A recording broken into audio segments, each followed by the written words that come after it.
Fala pessoal, beleza? Esse aqui é um vídeo que eu estou fazendo para deixar todo mundo no mesmo ponto da disciplina. Aqueles que já estão mais avançados provavelmente já devem ter feito o que eu vou ensinar nesse vídeo. Mas nós temos alunos de primeiro semestre, temos pessoas que ainda não mexeram, por exemplo, com a plataforma GitHub, que é uma das plataformas necessárias para fazer seus entregáveis nessa disciplina, ok? Então o que eu vou mostrar para vocês agora é algo para realmente destravar aquelas pessoas que eventualmente não tenham ainda conseguido começar o seu trabalho. Eu não vou fazer nessa aula um curso de Git, nada do tipo, tá? Eu vou deixar depois na aba Materiais Extras do portfólio esse tipo de curso para quem quiser se aprofundar, mas eu vou mostrar nessa aula que vocês conseguem prosseguir mesmo antes de ter domínio de Git, por exemplo, tá? Então eu vou fazer um tutorialzinho bem mão na massa, eu vou gravar minha telinha e vocês vão conseguir entender como que vocês podem fazer para entregar o primeiro exercício que foi proposto a vocês da disciplina. Bom, pessoal, para começar realmente do começo, eu vou aqui abrir então o Google, né? Eu vou escrever GitHub e clicar no primeiro link, beleza? Nessa página você vai poder criar a sua própria conta. No meu caso, eu já tenho uma conta, ela já está autenticada, tá? Então aqui não tem mistério. Eu vou vir aqui em New para poder criar um novo repositório. Vou colocar o nome do repositório, por exemplo, atividade ES seguro. Beleza? Eu posso dizer se esse repositório vai ficar público, ou seja, se qualquer pessoa vai conseguir visualizar. Se vocês não tiverem nenhum problema com isso, eu recomendo que deixem público, tá? Senão você tem que me adicionar depois no repositório como colaborador. Se eu não tiver adicionado e não tiver público, eu não consigo visualizar e não consigo avaliar vocês, tá? Então, por padrão, eu recomendaria deixar público, até para vocês usarem esse projeto como um portfólio público de vocês. Óbvio que se vocês querem fazer algo particular e não querem realmente compartilhar com as pessoas, não precisa de ser público, tá? Então fica a critério de vocês. Eu vou marcar já essa opção aqui, porque ela já vai criar o primeiro arquivo para mim, que é um arquivo do tipo Markdown, tá? Resumidamente, o que é Markdown? Markdown é uma linguagem que eu consigo usar para formatar arquivos parecido com aquilo que o WhatsApp tem, quando você coloca um asterisco e escreve a palavra e fecha asterisco de novo e fica em negrito. É mais ou menos isso, tá? De forma resumida, coisas desse tipo que o Markdown faz, tá? Então você consegue montar a estrutura e estilizar um pouquinho o que você vai fazer, ok? Então eu vou dar um Create Repository e já vai ficar criadinho aqui o repositório com o arquivo inicial. Percebam que quando eu crio, tá aqui, ó, então esse aqui é meu repositório, tá? Eu poderia enviar para meus colegas esse link aqui, só que se eles apenas tiverem esse link, eles não vão conseguir fazer alterações, só vão conseguir visualizar, tá? Mas depois eu mostro para vocês como é que adiciona como colaboradores, tá? Mais para frente. O objetivo agora é mostrar como realmente começar as coisas, tá? Se eu vir aqui, né, readme.md, tá vendo? Posso clicar aqui, ele mostra o conteúdo daquele arquivo .md. MD Markdown, beleza? Eu vou clicar aqui nesse lapisinho e eu já começo a escrever coisas. Tá vendo que ele tem o hashtag na frente aqui, né, sustenido, antes da palavra exemplo? Se eu vim em preview, percebam que ficou grandão, né? Se eu vim em edit e colocar dois hashtags, por exemplo, ó, vamos fazer uma cópia desse, colocar dois. Ele já muda o tamanho. Então, basicamente é isso. O Markdown ele tem uma forma de você codificar o que você está visualizando. Vou deixar aqui um guia para vocês, que vocês podem acessar e conhecer um pouquinho mais o Markdown. Ele vai ser interessante para a vida de vocês, tanto na faculdade quanto fora dela, beleza? Mas não é o objetivo desse vídeo estudarmos o Markdown. Então, apenas saibam que vocês vão precisar usar. Um exemplo do que eu espero que vocês façam usando o Markdown no próprio readme.md é adicionar as informações básicas do sistema de vocês, como o título do sistema, por exemplo, sistema de matrículas acadêmicas, identificação do sistema, onde eu vou colocar ali o título do sistema, integrantes, né, quem está participando do meu grupo, quais são as justificativas para a escolha desse sistema. Eu posso adicionar também observações, vocês vão ver que isso tudo vai renderizar de uma maneira gráfica diferente, né? Cada um desses símbolos que eu coloquei ali, o tracinho ali, né, o hífen, ele vira itens, bullets, os dois hashtags viram seções, o primeiro hashtag lá em cima ele vira o título da página e o sinal de menor ele vai criar uma espécie de citação. Vocês podem ver aqui que se eu clicar em Preview, é exatamente assim que vai renderizar, tá? Então esse aqui é um exemplo de como começar a organizar o sistema de vocês, tá? Depois que vocês escreverem, vocês podem clicar em Commit Changes, tá? Eu já tinha feito o commit antes de gravar, então eu só vou cancelar as alterações, porque já está commitado nesse caso, e eu vou mostrar para vocês o que é um commit. Pessoal, o commit a gente usa em software de controle de versões e o Git é um sistema de controle de versões. O GitHub é a plataforma que permite usar o Git. Esse sistema então permite versionar o meu sistema ou o meu documento, né? Nesse caso a gente está falando de documento, ainda não está na etapa de sistema.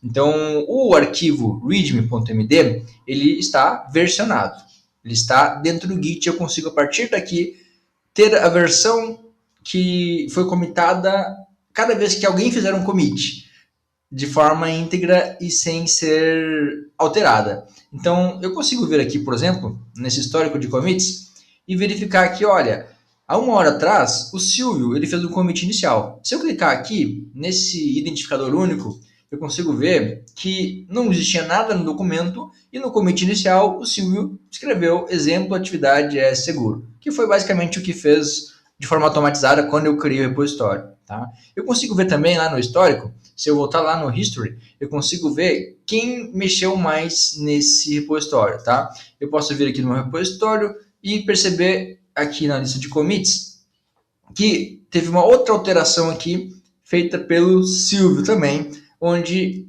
especificamente o que ele fez foi adicionando a identificação do sistema e dos integrantes, além da descrição do sistema. Eu sei que isso aqui foi há 5 minutos atrás, eu sei que o outro foi há 1 hora atrás. Então eu posso presumir que nesse intervalo de 55 minutos, o Silvio ele trabalhou nessa atividade aqui. Tá? Então é assim que eu vou usar para avaliar vocês, tá? E é importante que vocês verifiquem que cada commit ele fica associado à pessoa que fez, é o integrante do grupo que fez o commit. Por isso vocês devem balancear a carga de trabalho, tá?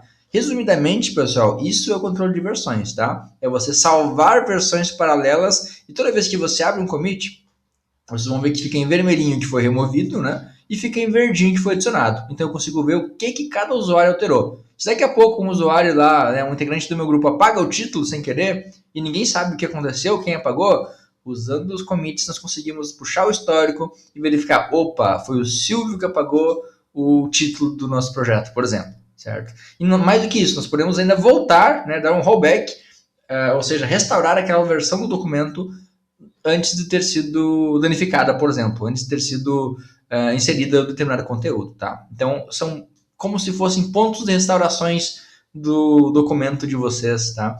Que são feitos através do Git. Bom, no próximo, na continuação, na verdade, desse mesmo vídeo, eu vou mostrar para vocês como vocês podem adicionar mais algumas informações para deixar um pouquinho mais rico o trabalho nesse primeiro enunciado, certo? E depois que você já tem arquivos versionados, pessoal, depois que ele está criado, tem conteúdo, a qualquer momento basta vir em Edit File para modificar o conteúdo. Tá? Então, nesse caso, eu vou adicionar aqui a versão completa, já até com considerações finais, já com o stride aplicado. Depois eu discuto isso aqui com vocês, tá? Só para fazer o commit. Como já é a versão final, eu vou descrever aqui entrega do desenvolvimento da atividade referente ao enunciado 1. Sempre procurem colocar nomes sugestivos, que na hora do professor avaliar, ele sabe o que ele está avaliando. Isso reduz, né, a chance de más interpretações. Então, nesse caso, eu estou dando um commit geral, mas como eu falei para vocês, se vocês estão trabalhando em grupo, precisam fazer commits incrementais em grupo. Tá? Não recomendo que tenha apenas um commit geral, assim, tá? Teve uma pergunta de um colega de vocês que basicamente foi: dá para cada um dos membros do grupo fazer o commit de um dos enunciados, do 1 ao 7? Não seria grande problema fazer o commit final de cada uma das etapas. O problema é se cada um apenas se envolver e fazer commits em uma das etapas e não acompanhar as outras e não tiver participação. Basicamente, vocês vão estar dizendo: olha, de 7 coisas da disciplina eu aprendo uma, tu aprende outra, tu aprende outra, e aí vocês vão estar sendo prejudicados. Tá? Como há uma sequência lógica e tem datas com marcos incrementais, minha sugestão é que todo mundo contribua em uma das etapas. Vocês podem, por exemplo, definir um líder. Ah, o Silvio é o líder da primeira etapa, do primeiro marco. Então ele que vai puxar a frente, vai trabalhar um pouco mais, vai cobrar os demais. Depois no segundo marco esse papel troca. Aí beleza, tá? Então se tiver um desequilíbrio, mas todo mundo contribuir e cada um puxar a frente em uma etapa, tudo bem. Desde que no final isso seja equilibrado, certo? Então adicionei aqui minha descrição. Se for necessário dá para colocar algo maior aqui também, né? Na descrição estendida e vou dar o commit. Percebam que na hora de dar o commit eu seleciono qual usuário, tá? Nesse caso aqui eu tenho duas contas, eu poderia escolher que é o outro Silvio, por exemplo. Vamos ver se ela está autenticada e se eu consigo fazer o commit com ela. Deu para fazer o commit, tá? Aqui tá a versão completa, que eu já vou discutir com vocês, tá? Mas só para mostrar então como funciona o Git, se eu vir aqui, eu venho nos commits, eu já tenho então 3 commits. Aquele inicial que eu já mostrei para vocês, o segundo que foi há 19 minutos atrás, onde eu adicionei a descrição do sistema, né, o item 1 e o item 2, né, as duas primeiras sessões, lembrando, né, se eu entrar aqui eu consigo ver exatamente o que entrou. E agora eu tenho também a minha versão completa, que está comitada, né, pelo outro usuário. Nesse caso foi o também é Seeking Causes, né? Então eu acho que os 2 e-mails meus são da mesma conta. É isso, por isso que ele apareceu ali. Então eu escolhi outro e-mail, mas no final das contas ambos são referentes ao Seeking Causes, que é meu usuário do Git, tá? Então aqui está o entregável completo. Eu consigo ver, por exemplo, que esse commit ele não alterou o item 2. Olha que legal. Está em branco, não teve alterações. Eu consigo ver também que toda essa parte verde foi adicionada de uma vez só. E aí fica o alerta. Eu não quero ver isso no entregável de vocês. Se entregou tudo de uma vez só, é sinal de que não houve entrega incremental, que o grupo não dividiu as tarefas bem. Então procurem fazer passo a passo, cada um faz um pedacinho, cada um comenta um pedacinho, tá? Que é justamente para garantir que todo mundo esteja engajado e que o trabalho em grupo não vire um trabalho onde um faz e os outros só olham ou nem olham, tá? Então vamos lá, pessoal. Vamos entender o que está feito aqui. Eu vou vir na versão onde vocês conseguem visualizar de forma mais organizada o MD e vou passar, dar um panorama geral, tá, do que é esse primeiro entregável. Então você já tem aqui o que a gente fez antes, né, que foi a identificação do sistema, a descrição dele. Não vou ler para vocês tudo isso, porque depois vocês podem acessar esse Git aqui, tá? Ele está público, inclusive. Exemplo, atividade ES seguro, né, com tracinhos. Se vocês virem aqui, vocês podem ver que basta digitar github.com/sekincauses/ e digitar esse nome aqui, que vocês vão ter acesso, tá? Mas ele vai estar no Codefólio também, na aba materiais extras, esse Git vai estar lá. Então vocês podem ver com mais calma. Mas, explicando um pouquinho para vocês agora durante o vídeo, eu tenho minha primeira sessão de identificação do sistema, a segunda que descreve o que o sistema faz e o que ele não faz, né?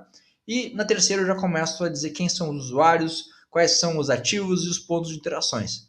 Sisteminha simples aqui, né, de matrículas, eu tenho estudante, secretaria, coordenação, professor, administrador do sistema, eu explico o que cada um deve fazer de ação, né? Até aqui, então, é basicamente quem a engenharia de software tradicional já faz no momento de engenharia de requisitos.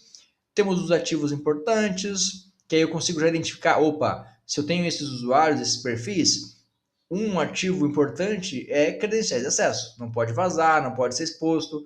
Ah, eu tenho também dados pessoais do estudante. Isso aqui tudo, pessoal, vocês vão extrair através de entrevistas, de acordo com aquela estratégia que nós combinamos. Seja via personas ou seja via um de vocês simulando o cliente enquanto o colega simula o entrevistador, ou até usando a IA, certo? Então vocês vão verificar o que é importante. Por exemplo, quantidade de vagas. Isso aqui é muito importante, porque se alguém modificar a quantidade de vagas, isso inclusive aconteceu na nossa disciplina de não de alguém modificar, né, mas de ser necessário uma alteração, nesse caso foi legítima, para acomodar todo mundo. Nós estamos com 116 alunos nessa disciplina, inicialmente eram 60, muita gente ficou de fora, a gente foi lá e alterou. Agora imagina se uma pessoa maliciosa, né, um atacante, consegue modificar e dizer, não, só tem 30 vagas.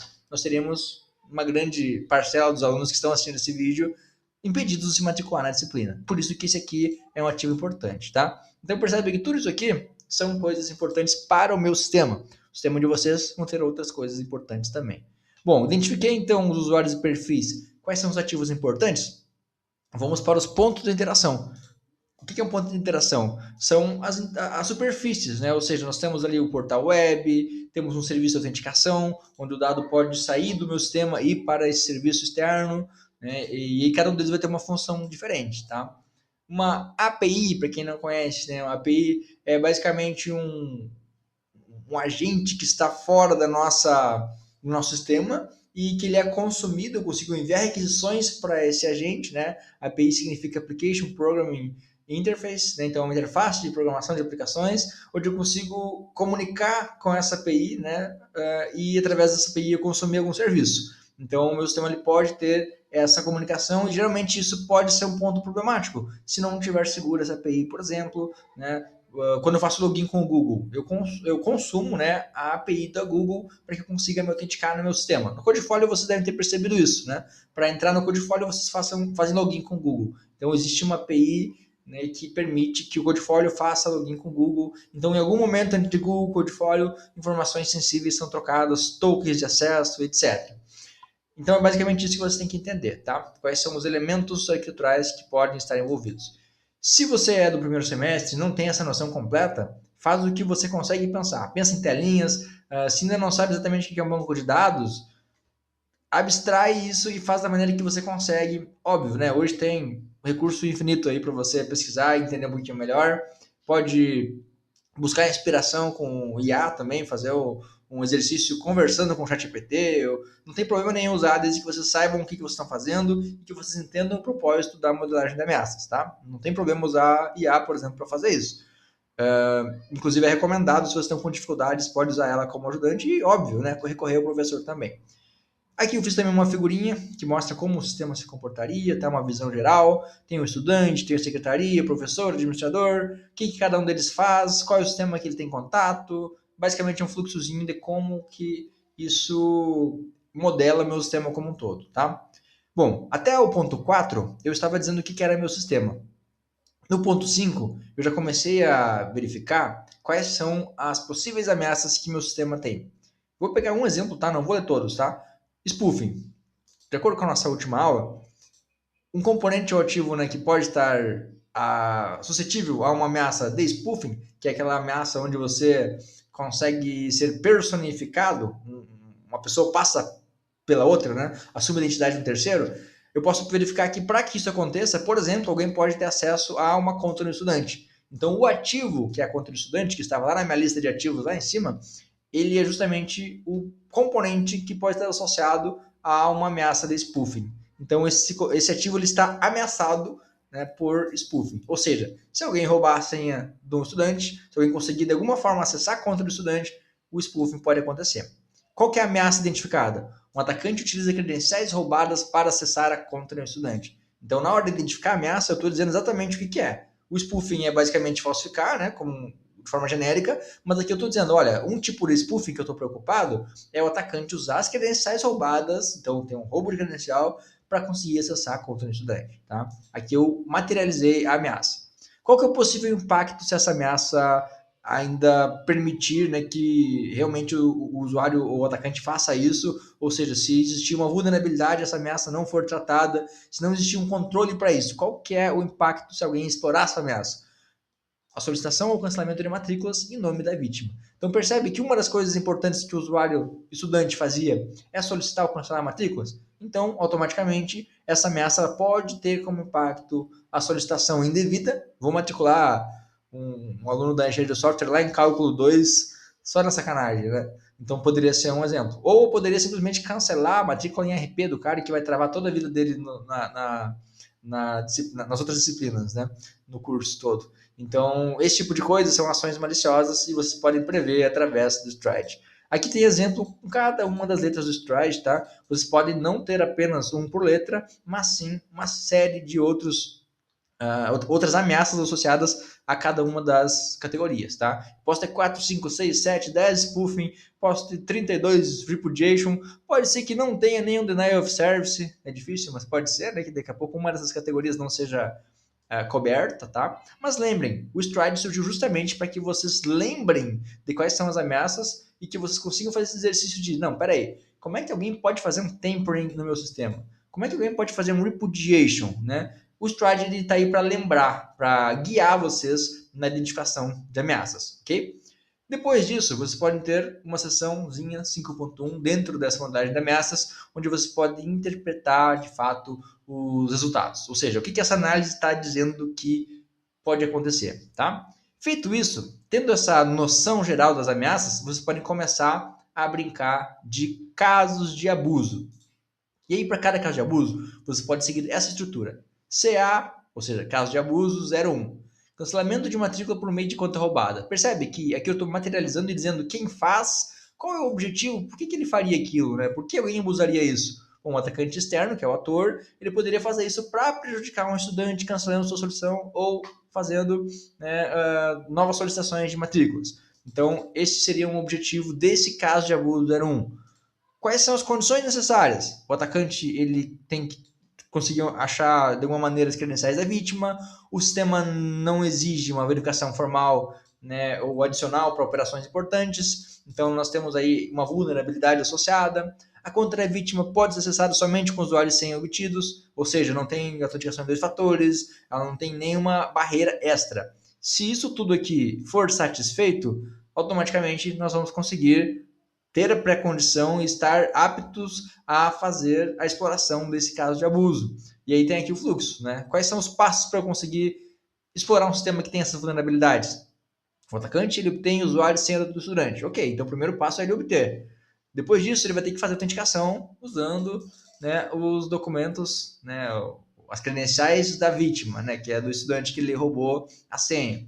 Depois ele vai consultar as solicitações existentes para ver se ele tem alguma coisa a cancelar, por exemplo, ou se ele vai fazer uma nova solicitação. Depois o estudante ele pode cancelar uma ou mais matrículas. E ele pode ainda perceber que o cancelamento, né, ele foi efetivado. O atacante pode ainda depois confirmar que a sua ação ela foi de fato explorada e deu certo. Qual que é o impacto que esse caso de abuso aqui gera? Perda de vaga, atraso acadêmico, necessidade de contestação, prejuízo do estudante. Quais são as categorias de stride que estão associadas a esse caso de abuso? Percebam que um único caso de abuso, ele pode ter spoofing, que é a falsificação, pode ter o tampering, que é você fazer com que a informação não esteja mais íntegra, ou seja, você modifica alguma coisa. Então, além de você roubar a identidade, que é o spoofing, você também modificou alguma coisa em nome de outra pessoa, que é o tampering. E o pior, você tem o repudiation. Como você se logou com a conta de um usuário que foi exposto, ninguém consegue saber quem foi esse atacante, porque ele tem o repudiation, ele pode dizer não fui eu, né? Ou melhor, ele está escondendo, não vão nem perguntar se foi ele. Vai parecer que o próprio aluno fez isso. Se não tem estratégias que permitam verificar que foi ou que não foi o aluno, o repudiation ele vai estar suscetível a estar presente nesse caso de abuso, tá? Pessoal, tem uma série de outros casos de abusos. Eu não vou ler de um por um para vocês, porque vocês vão poder depois ler com mais calma, tá? Se tiverem dúvidas, me procurem, tá? Para finalizar, espero que vocês tenham considerações finais. Então, basicamente, vocês vão contar o que essa análise ela revelou. Pensem que vocês foram contratados para fazer uma consultoria para um sistema que vocês não vão desenvolver eventualmente, mas que vocês são consultores. Você tem que entregar um relatório no final e dizer, olha, bom, baseado no que eu identifiquei, isso pode acontecer, o caso de abuso pode ter esse impacto e assim por diante, tá? É isso que você tem que entregar na primeira etapa da disciplina.